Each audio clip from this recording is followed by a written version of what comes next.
So my name is Jen Van Zandt. I'm a 20-year pastor. Before I was in the pastorate, I was in the executive coaching and training business. I had my own company, and way back in the day, I actually worked out of White Plains Airport from time to time in the executive aviation world. I was based out of Teterboro. So finance and personnel has been around me all my life. It's a passion for me. Because if personnel and finances at the church are healthy, and I don't mean filled with money pots, but if everything is organized, then very little that goes wrong can't be resolved. So I hope this is helpful. You'll get the slides from Casey once I pull out all the photos, because it's too big of a file to send you, but you can get it from Casey in a couple of weeks. So you don't have to take a whole lot of notes. It's also very warm here, so I'm going to take off my coat if you don't mind. I got through lunch without any snot, so I'm pleased about that. The last thing that is that I had spinal fusion surgery just a while ago, so I'm going to be sitting down and standing up just because I can't stand for a long period of time. But I'm glad you're all here, and I want to know first what's important to you. So here's just a smattering of things. I want you to take a look at the list and tell me if there's anything in particular that you want me to focus on, or any specific questions that are burning, so I can write them down and make sure we get to them. I'm interested in the auditing. Yeah. Okay. We've been talking about an investment policy for a long time. Talking, Right. but not Okay. quite there yet. Conflicts of interest. Okay. And recommended Okay.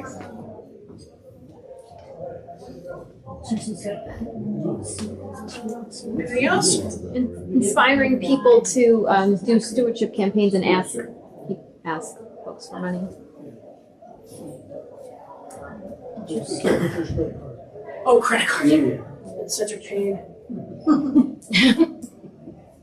Okay. Well, sorry, we're not going to be covering any of these things today, but I hope.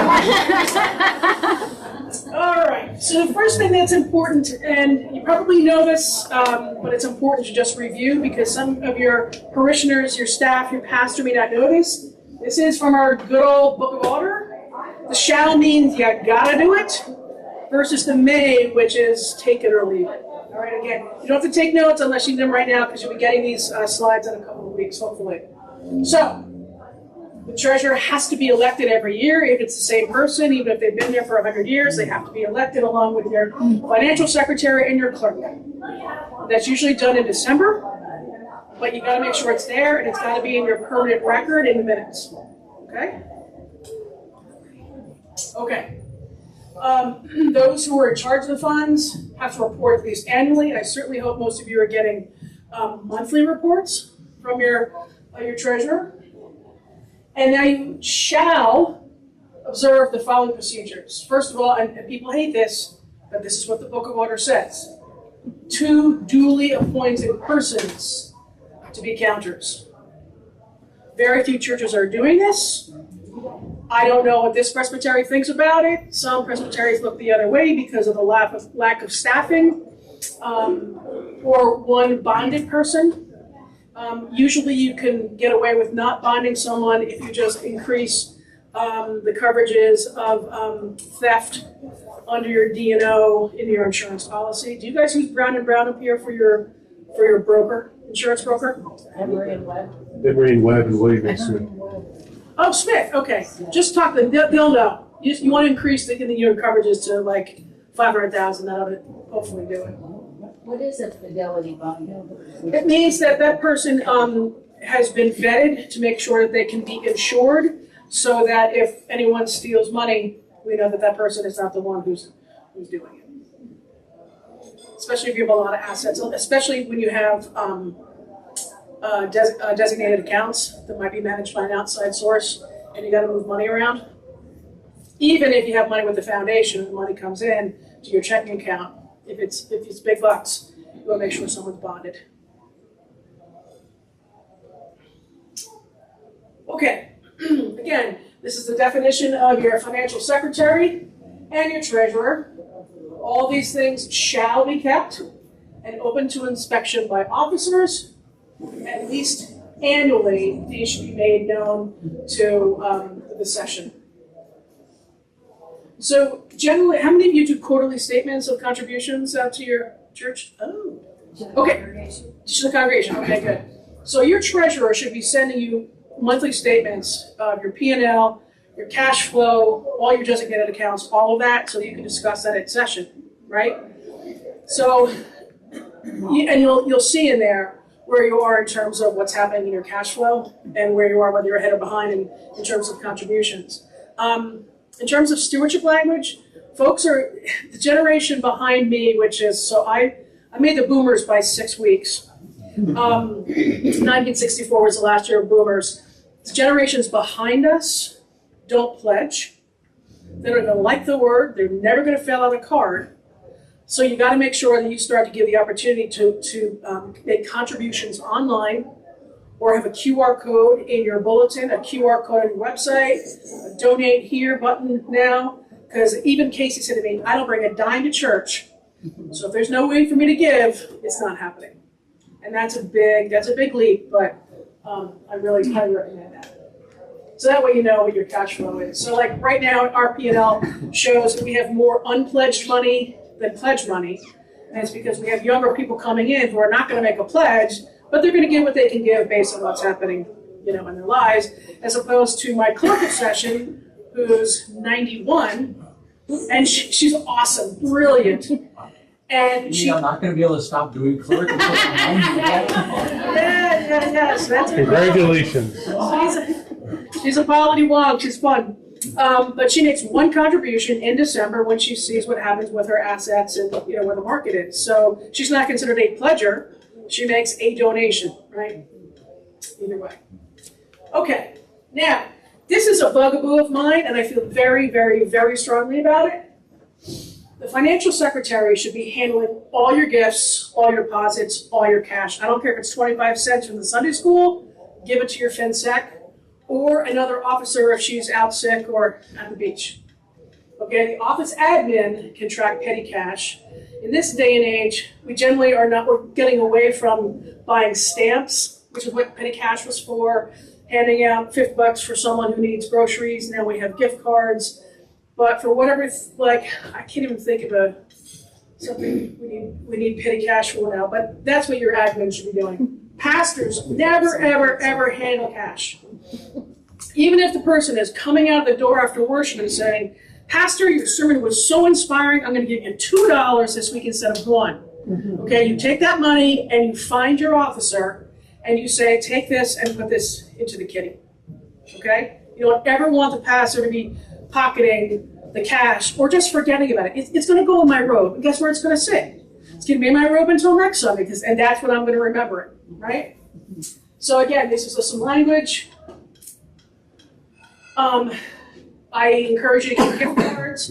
If you're close in either a neighborhood or urban setting, you get gift cards in small increments of 10, 25, 50 for folks who are in need, so that you're not giving out cash and then they can get what they need. Because unfortunately, a lot of things are not covered by food stamps. Things like toothpaste, for instance. It's tragic. So, gift cards. And again, just a basic policy for members and non-members in terms of contributions. Okay. So the reimbursement policy, this is sort of basic. I'm just going to let you read it instead of having you read it out loud. And again, you'll get this in the slides, but just take a look at it.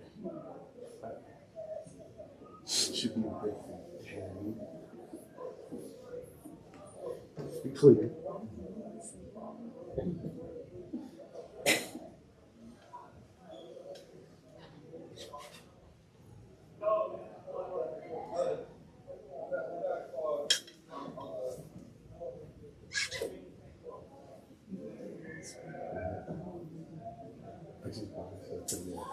So, two examples.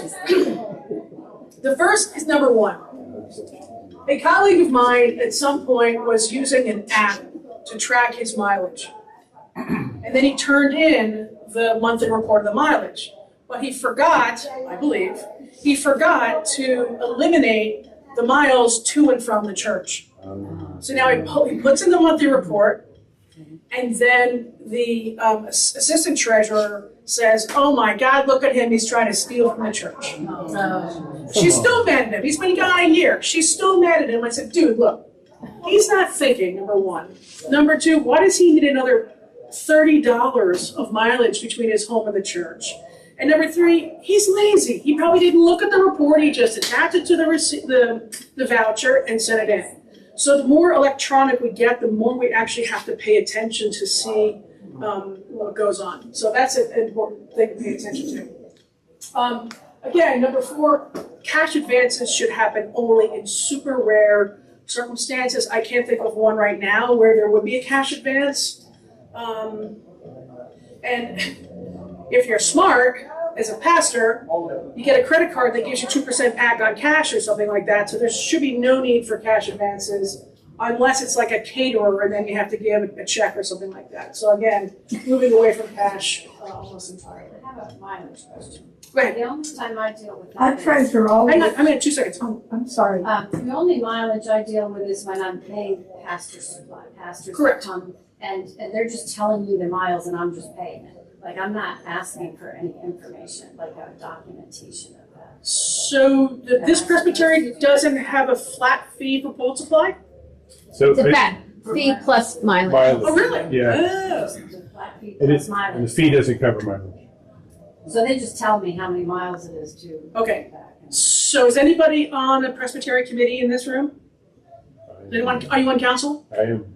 Would you recommend to them that they just bump up the pulpit supply fee? Well, the problem is that our presbytery is so spread out. Like when my wife preached at a couple of churches, she got paid more in mileage than she did for preaching. So I think the one thing you could do, the Board of Pensions requires that you send in a map from your location to the destination and back, so that you get a round trip of what it actually costs, plus documenting any tolls. So So in other words, if I'm told like Reverend so-and-so's coming, and this is how many miles he's claiming. you have I him just send you a map. Plot it out or ask them? Ask for it? him to send you a map. Okay. I mean, that's a Google map is the simplest thing. I mean, I think what the Board of Pensions does makes a lot of sense, because then you have documentation of a route. If they go some other way, you're only reimbursing the route they gave you. Right. I'll tell you, I had that in the presbytery of the Highlands, which is northern and western New Jersey. I'm now in the presbytery of the northeast New Jersey, which is 3 presbyteries coming together. They just bumped it up to $250, mileage included.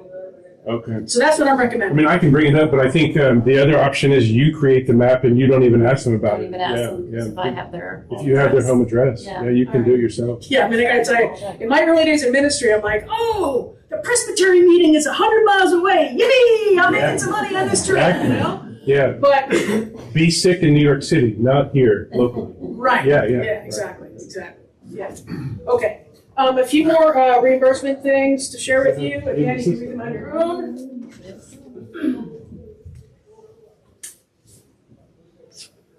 This is actually, number 7 is crucial. So there was because- another question. This woman had. Sorry. Oh, yeah, right. Want to go back? Our treasurer always requires the line item in the budget. You know, Or, I run activities in the church often, mhm. and I get then reimbursed for some expenses. But I always have to say, what line item of the budget does that money come from? I'm submitting it. For mileage? Oh, not for mileage. Oh, No, for receipt. expenses. I'm, okay. So they want to know if it's coming out of Christian Ed or. Yeah, I think that makes sense. okay.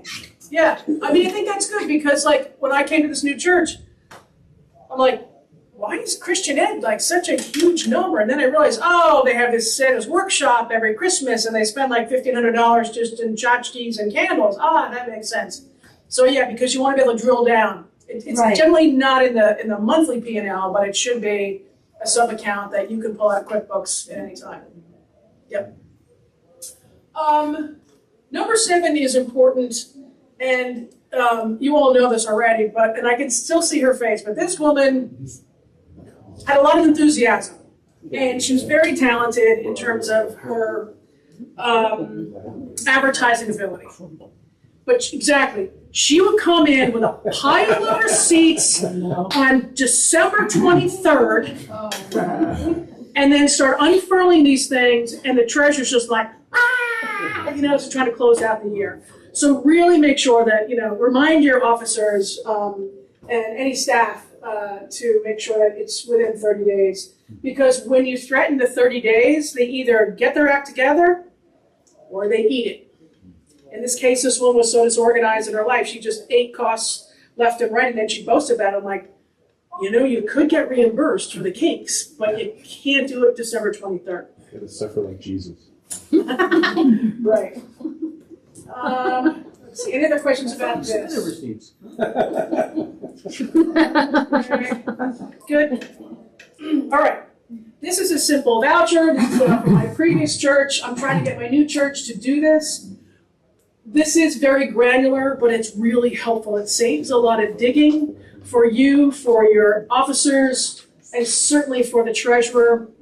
The format that we have in my current church is very old and it makes no sense, but now this makes total sense, especially for pastors' terms of call, right? Because for a pastor, you've got business expense, you've got mileage, you've got cell phone, you've got book costs, you've got study leave costs, my scotch budget. I mean, there's a bunch of things that you want to put here. Come on.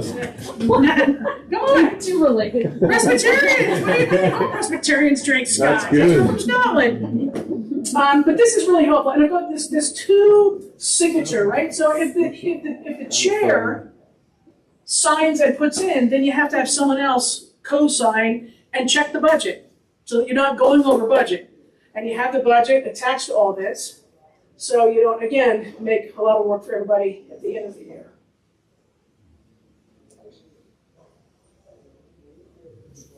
So who all engages that form then? Like pastor? Every member of session, Okay. deacons, and every once in a while, so in my previous church, the church admin would put in for all, like, electric bills before they were all auto. Right.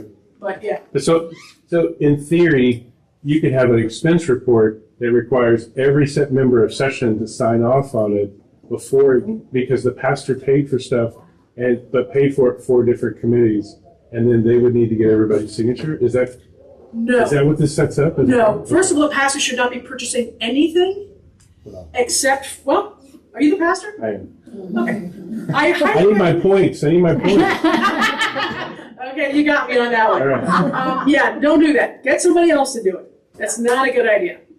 You didn't hear that. Okay, So very bad. okay, it's not a good idea.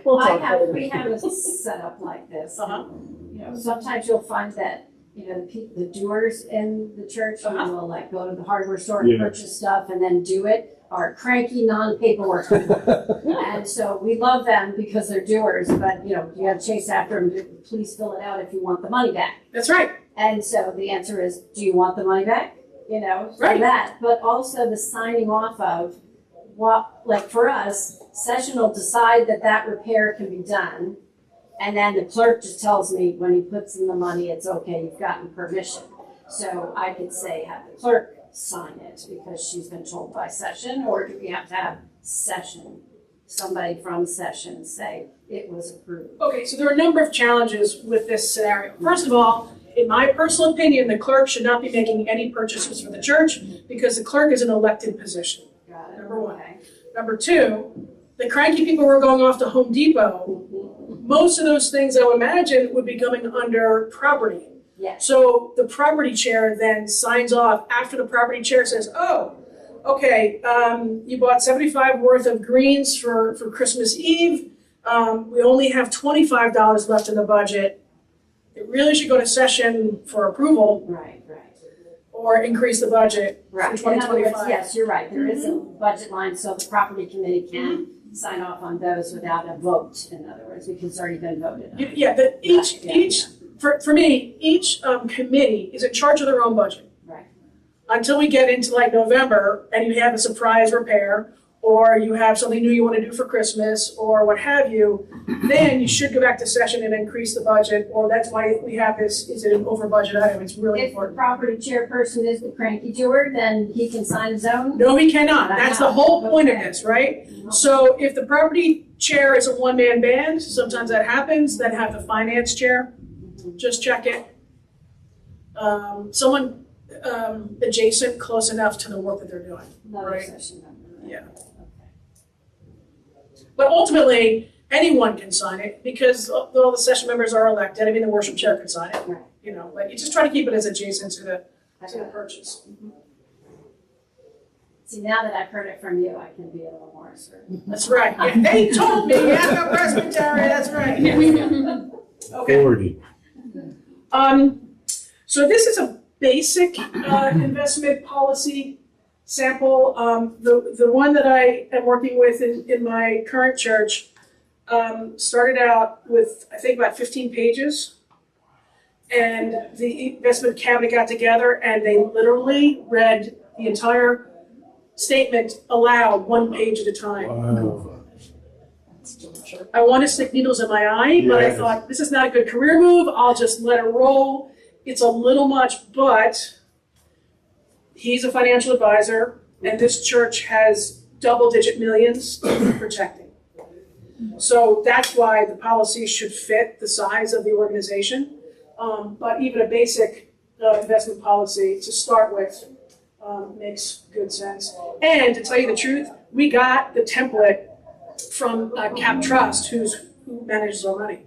So go to your investment advisor to say, what do you have on hand that we can, shape to the church? It's an easy way to do it. Don't read it out loud, page by page. Death. And then again, here's the second piece of it.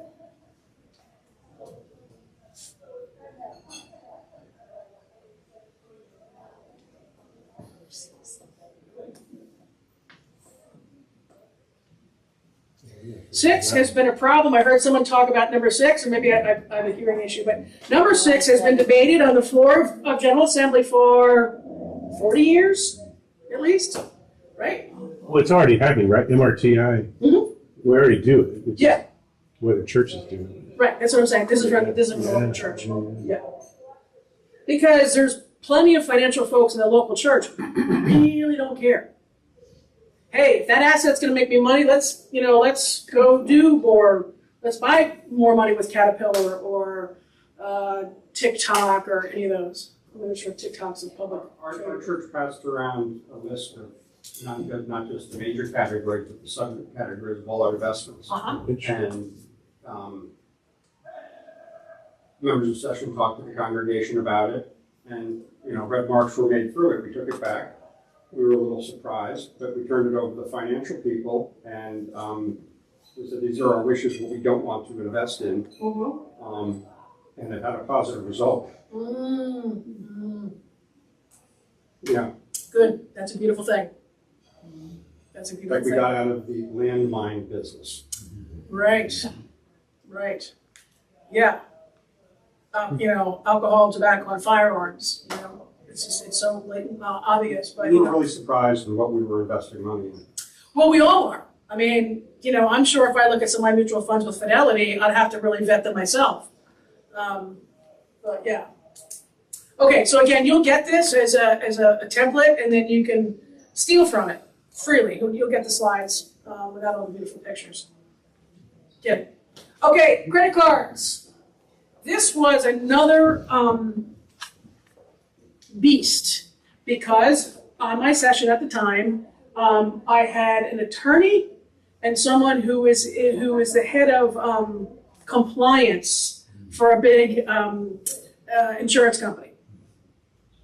So again, the credit card policy was 4 pages long, still is 4 pages long. It had to be vetted about 5 times. But it's because they had bad experiences in their previous church and want to make sure it didn't happen in our church. I appreciate that. Ultimately, like I said, 2% cash back is a much better deal than getting a credit card for the church. But as you know, in some in some online things that the church has to purchase, including stuff on Amazon, you need a credit card. And it's not fair to ask the church admin to use her credit card unless she wants the 5%, but just for, for bookkeeping purposes, not a good idea. But, and the church I serve now, the previous admin did abscond with thousands and thousands of dollars, doing the bait and switch between the two credit cards. So you really gotta be careful. So I don't want a church credit card. And if we have a need for that, then we ask the chair of outreach right now, doesn't have a whole lot of flexibility financially. So she'll ask somebody else on the committee to make the purchase because she can't carry the credit. The treasurer has one credit card, it's attached to the bank. It is a debit card, not a credit card, which is also not helpful. So, I would encourage you not to get into it if you have to, if you can avoid it. But again, I've got the policies here in case you know. Yeah. So it sounds nitpicky, but if it's a church credit card, what happens to the cash back? So that's why we don't have a MasterCard or Visa, it's a debit card. Okay. So there's no cash back on it. You don't know this, but with ours, we have 3 credit cards. And I just used it to basically pay the fee. We got $100 cash back, and I applied it to the balance. With a credit card. The credit card has a fee every year, Yeah, because it's a rewards program. so you just use that to pay the. Well, and that's the other issue too, is like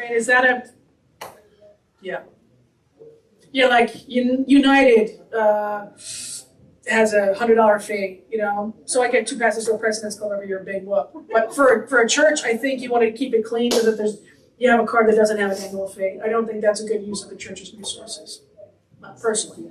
Yeah, that's why I applied the cash back, because I was getting Right. so much pressure, like, why don't we have cards with rewards? I'm like, well, Tony will try it, right? Yeah, I got a lot of pressure, so $99 fee, It's income, yeah, right?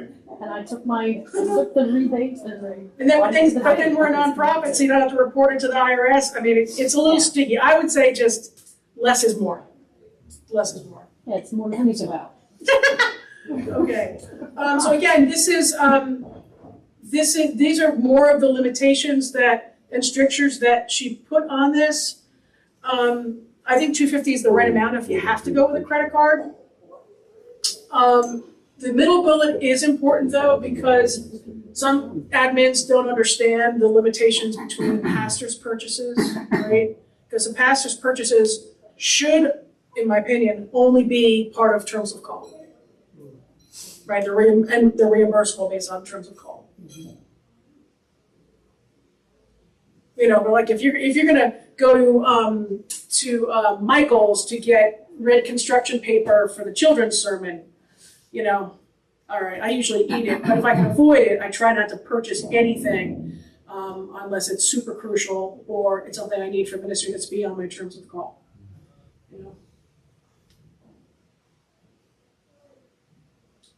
Okay, again, you can get all this and download it once Casey sends you the slides.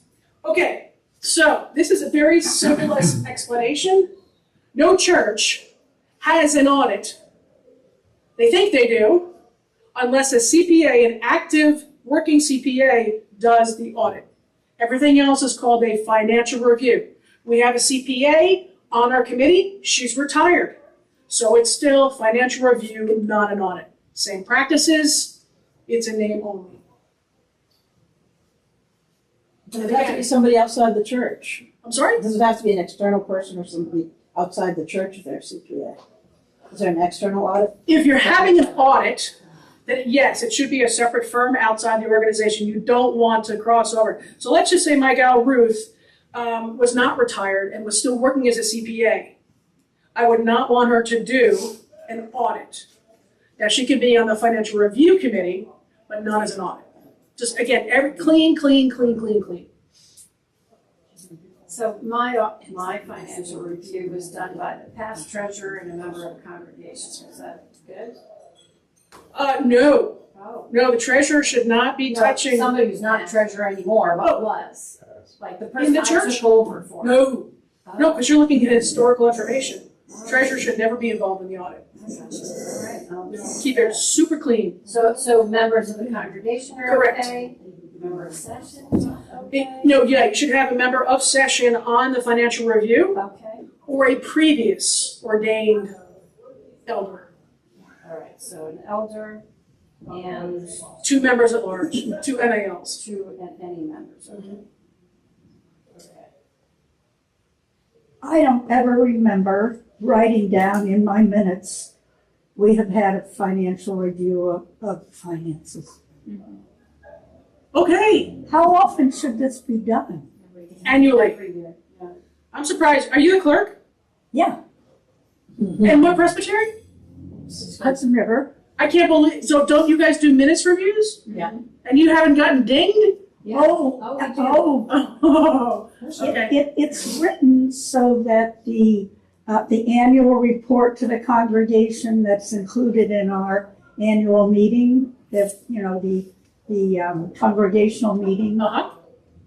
is under that umbrella. No, it is a completely separate party. I Mm-hmm. Get approved with exception. We would have, this is before me, but they would do audits, but there was never a report generated. And I asked for a report because I wanted someone to sign off Yep. that they did it. Yep. For my protection, you know. I'm almost Yeah. sure. So What is her name? I'm Chip. Chip? Yeah, I think in don't hold me to this, but I thought in the list of things that are checked in minutes books every year, I thought one of them was a financial review. Oh, I it mean, is. like it's right up there with, did you open the meeting with prayer? Kind Right. of stuff. So that's interesting that you didn't, because usually if you don't pass that, it's You get dinged. with exception. You're exactly right. Yeah. Here it is. Let's see. Copy of annual financial accounting or audit included. So when that's, so they. Is took that a out. document from your church or from the Presbyterian? Well, this is from Susan herself, From the presbytery. and it's the requirements, 21 requirements. So Chip, it'd be just helpful to help you Yeah. change the language because Yeah. accounting Yeah, is see, is nebulous. Yeah, I don't want to see your grade or anything, but I just want to. it was A plus. understood. Yeah, because I always felt bad about this. I always felt like, meh. Well, it says copy of an annual internal or external financial accounting or audit included. So that means that you should be including in your minutes that somebody reviewed the finances of the church. Right, that's not Financial the, review that's or not the not? yearly annual report. No, it's separate. This is in your session minutes. There should be a statement that says the minutes were reviewed on such and such a date by a committee of 3 people. That's what we do. And list who the names were. Yeah, so it's the financial review committee met X, Y, and Z. These 3 members saw that after pulling, 7 vouchers, 13 checks, 14 contributions, quarterly statements, they found nothing in error. But the recommendation is to fill in the blank. And then that report goes back to the session so that the session realizes that their voucher policies and the voucher procedures are going well. Nothing is missing, there's no duplication, and that everything lines up. That report goes in our annual report, Exactly. except for the recommendations. We don't put the recommendations in. Okay, but it should go to session first, and they receive that report. I have another question. Okay? So you're saying, past officers like treasurer cannot be an auditor. So are you also saying that the financial secretary cannot audit either? I wouldn't recommend it. I know that some churches struggle with bodies, but it's not a good idea because But the only people in our church who know anything about money are on the financial committee. Right. All the people Right. Yes. are involved in this, so That's- if there's nobody else to do Right, that's- the review, they know nothing and they have no interest whatsoever Yeah. in reviewing checks and pulling vouchers and Yeah. things like Yes. But there are some people who are gifted with that, there are some people who are just wired that way. that are already part of the process. Well, I mean, not always, but yeah, but most, yeah. Oh, in our church, yes. Yeah. Okay. So when you say, So, I'm sorry, so the financial that's okay, but not really. I really wouldn't recommend it unless you're absolutely desperate, because again, they're in a reporting situation, right? So the whole point, Everyone's collecting is that money, they- so. right, they're touching the money, they're reporting the money, they're depositing the money, and they're writing the statements quarterly. So one of the things your financial review group should be doing is pulling random contribution statements to make sure that Evelyn Thiel, she gave $12,000 to the church, and we see $12,000 of contributions. So the pledging and all of that from the financial secretary also should be audited. Yep. Yeah, you don't need to be a financial genius, you're really just, if your reports are clean, Right. and you have all the documentation organized, Mhm. it's just a matter of checking Yep. and rechecking. You don't need financial wizards. Well, what the previous church did is they asked permission of the congregation as part of the financial review to pull some contribution statements blind. Okay? So because, Evelyn Thiel, she's a large giver, she doesn't care if the church knows how much money she is, because most big givers want to be known, right? But the person that comes once a year and only gives $50, not so keen. So if you pull them blind and you just say, account 1065 gave this, in check here for $50, and it lines up. Question? It was more to reinforce what you're saying. I'm a former auditor, former CPA. Oh, there and you go. no one who had any hands in the books for that year under review should have any reviewing role. So you're saying whatsoever. for that year, that's why I was questioning the past treasurer who It- doesn't have anything to do Yeah, with if it it's now. been a few years removed, I'd say maybe they could be a part of the review, but So the tricky bit is that some of this stuff has history. yeah. They could be an ad hoc ex officio of the committee, but not doing the review, because don't forget, she's a CPA, so she's an external firm that are professionals in this.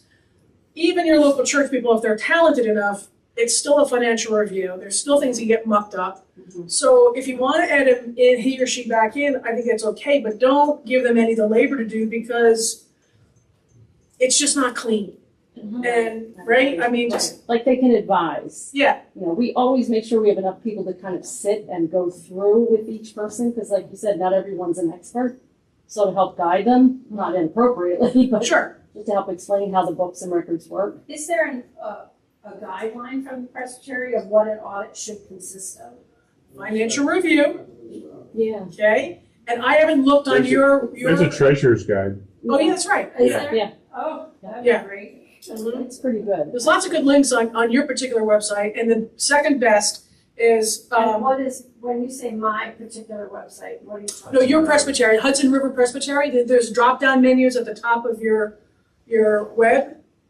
And then the second best presbytery to model is my previous presbytery, the Presbytery of Highlands, New Jersey. They've got a lot of resources too, for both HR and financial services.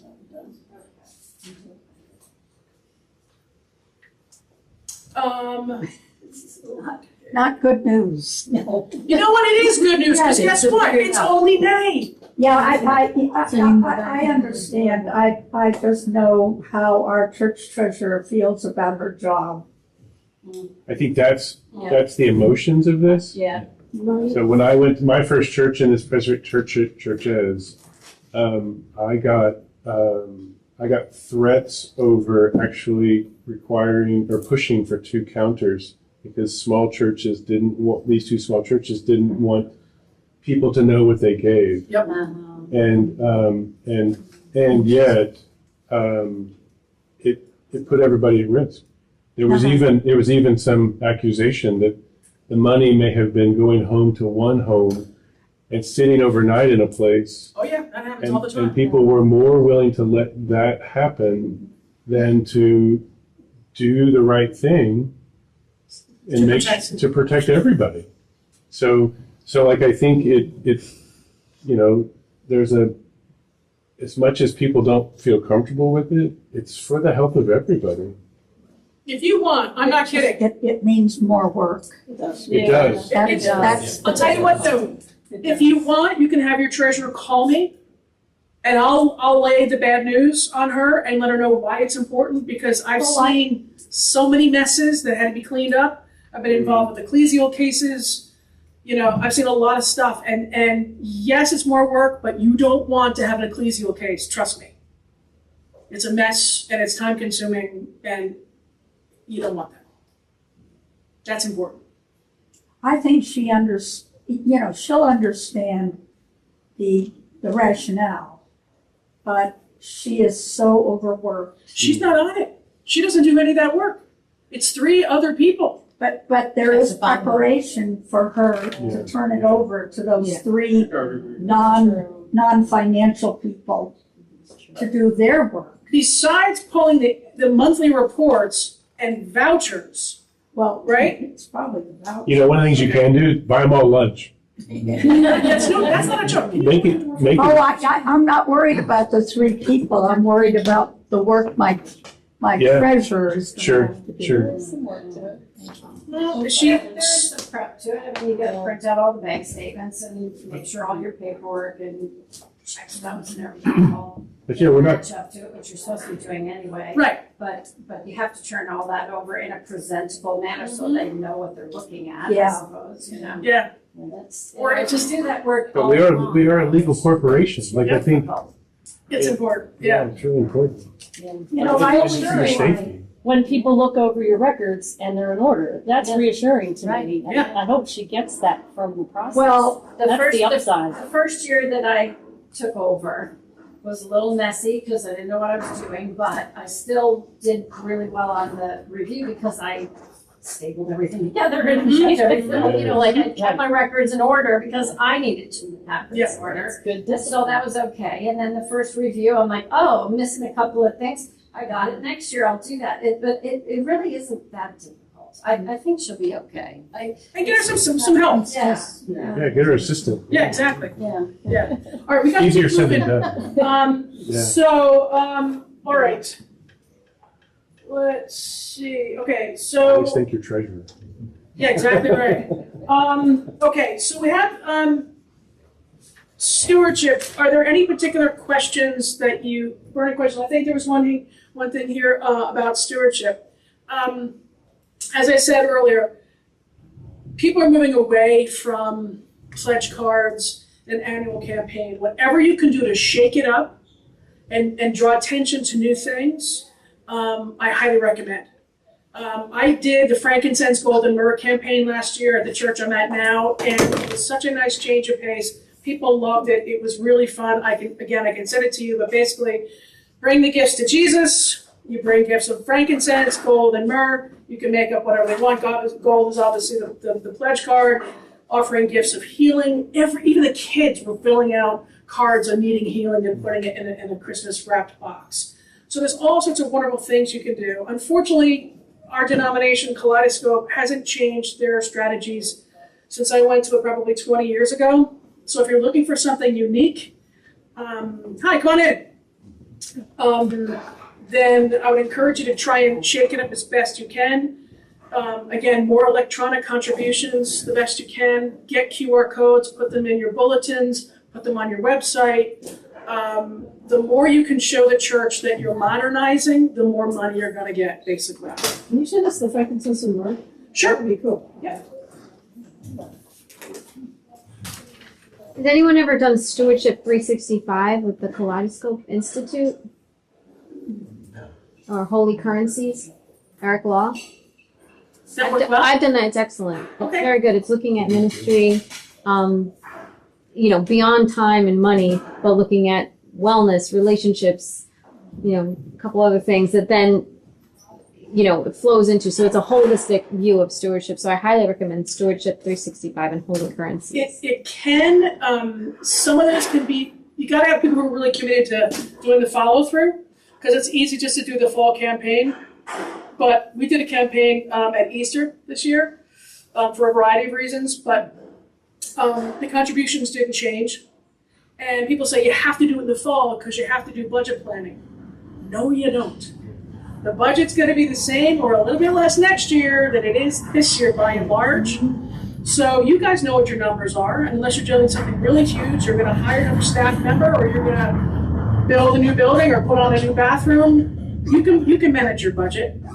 It'd be a nice surprise if any of us had a massive increase in stewardship. But what I can tell you is doing the same thing over and over again and expecting different results is insanity. Insanity. So get people, especially young people, to talk about money, how they value it, their relationship with God, getting people to give witness instead of a stewardship campaign, anything to build the enthusiasm of the Spirit moving in the church will encourage people to give and move away from the word pledge. Anyone over 65 will probably still pledge. Other than that, it's contributions. The QR code is your friend. For sure. For sure.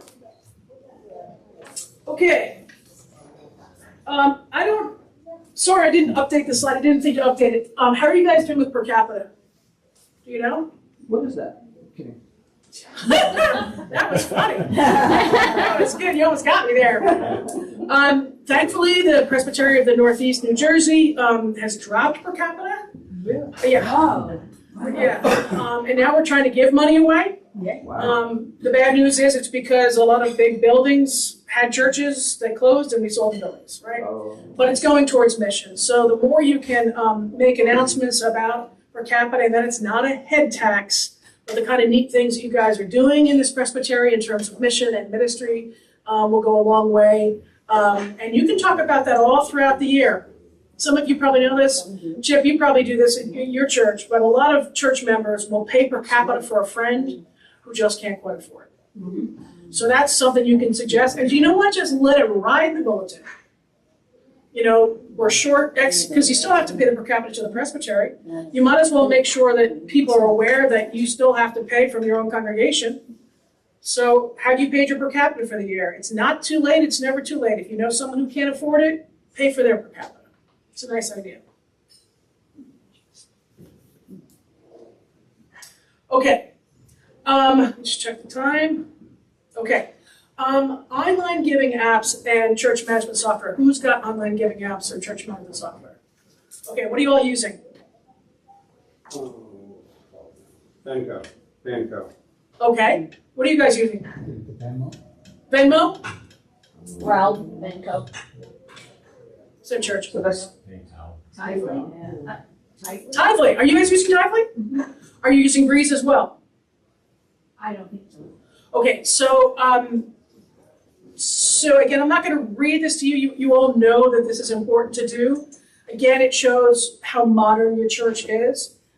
We vetted very carefully Tithely, which is the parent company, and another company whose name I can't remember because we didn't choose them. Tithely is the parent company, and they do soup to nuts. They do web hosting.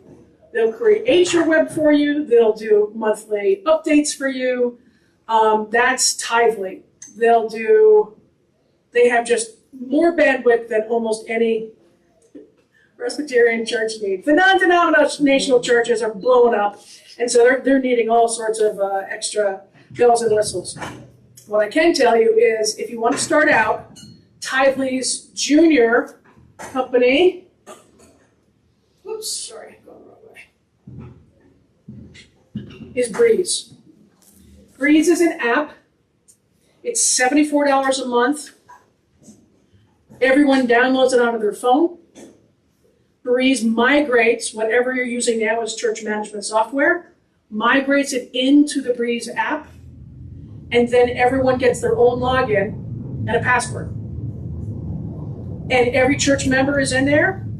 You can allow friends of the church if you want to, but to start out with just church members. And every personal record. Chip, is your first name Charles? Okay, so I want to look up Chip. Start typing in CHR, and all the names will start to populate of all the Charleses in the church, okay? Then his face comes up, shows spouse, children. You're a Virgo, right? Are you a Virgo? No. Scorpio? No. No. Oh, I want you to guess. Leo! Yeah, no. You're Gemini. You read these comments? oh, Libra. Oh, Libra, I guess, yeah, okay. Anyway, so you don't have to put your zodiac in there. It's not good for pastors. It's not a good career move. But you can do it. Good. You can have favorite activities, favorite hobbies, but here's the cool thing. You ready for this? The phone numbers are live.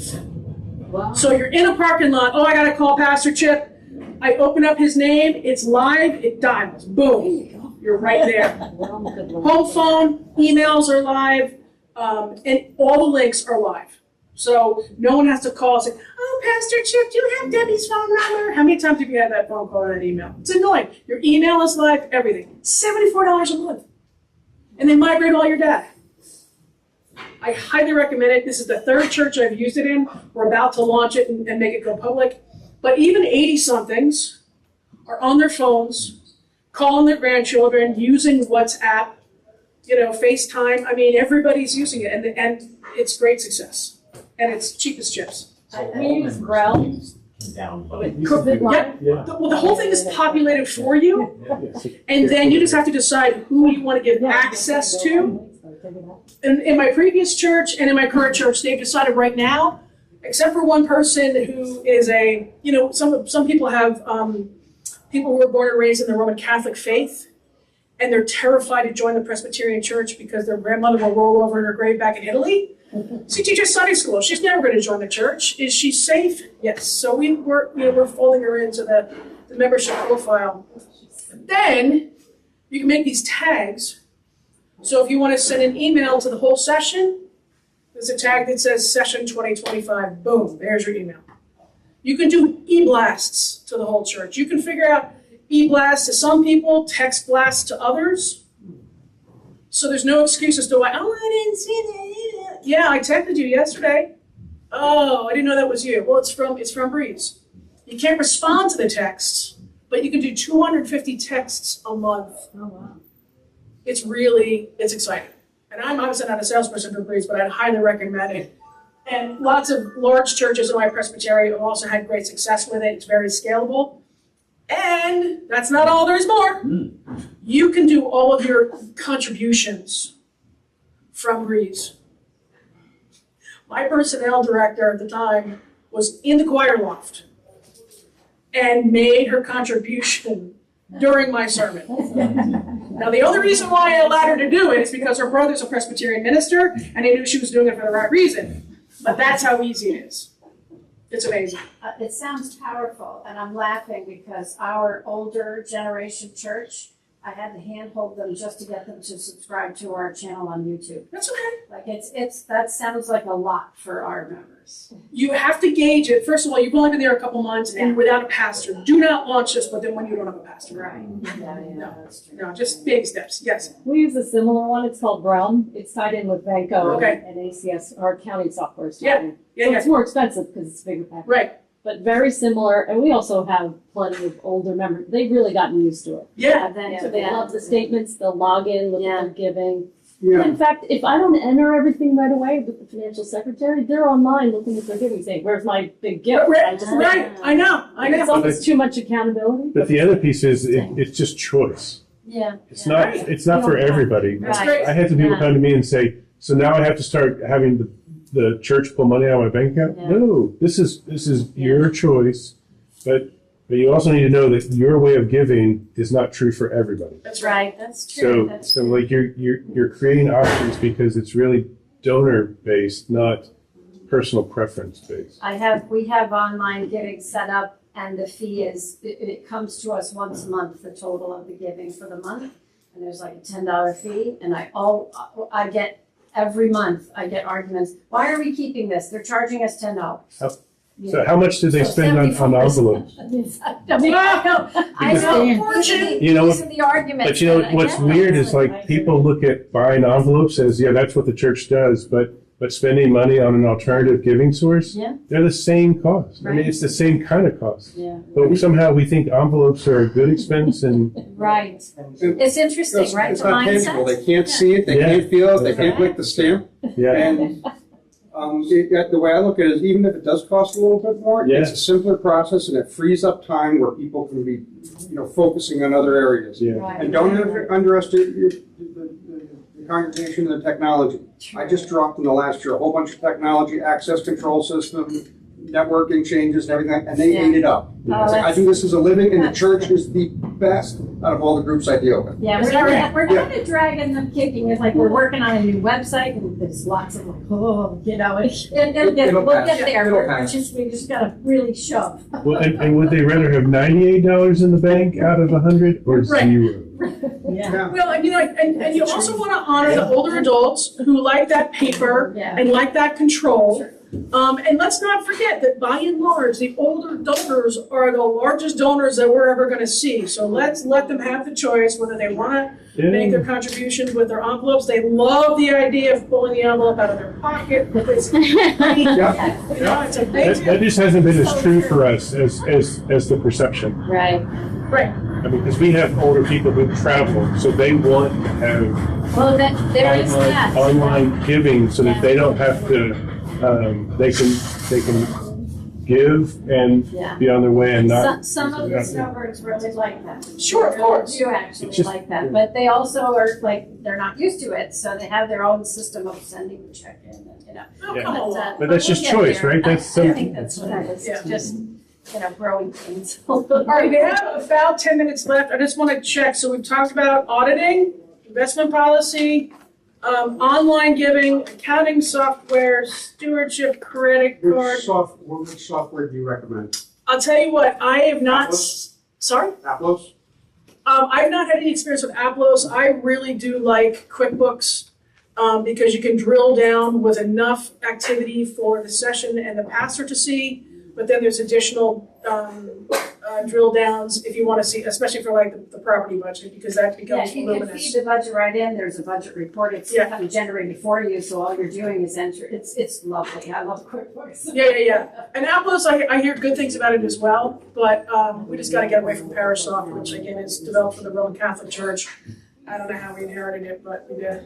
Yeah, just the treasurer is looking into that. Yeah, we're about to do the same thing, so I'll let you know as we go along. All right, I'm gonna send to the campaign of frankincense, gold, and myrrh. You're gonna get the slides. Anything else that you guys want to talk about? So just independent apps for giving. I mean, it seems like there's 1,000 out there. So, I mean, it seems like the ones that are recognizable and people are just comfortable with would be the way to go. Yeah, I mean, Breeze is the least expensive. In fact, Well, I'm thinking more even into like Venmo or PayPal, you know. they're like almost 3%, right? Yeah, right. I Yeah. mean, so would you, we've had some people complain that they don't recognize the system we use versus they recognize Venmo or PayPal. Would you keep a Venmo or PayPal account open? We actually have Zelle on top of it because that's how the treasurer reimburses my expenses for my terms of call stuff and other things. So, you'd still keep a third-party Yeah. app, yeah. Yeah, absolutely. Yeah, I mean, the most expensive of them all is the foundation. Yeah, I wouldn't use it. I work for the foundation too, and I wouldn't. Oh, that's why you look familiar. Okay, I get But I wouldn't it. use it. It's too Yeah. expensive. Does Yeah, anyone in the room use Venmo? I do personally, but I don't like Yeah, it. personally. Okay, because if you use it for a nonprofit, including a church, you need a cell phone number, right? That's another So part of the whose problem, phone right? number do you use? The pastor. Dedicated Oh, line. yeah. Oh, yeah. Yeah, the treasurer down there.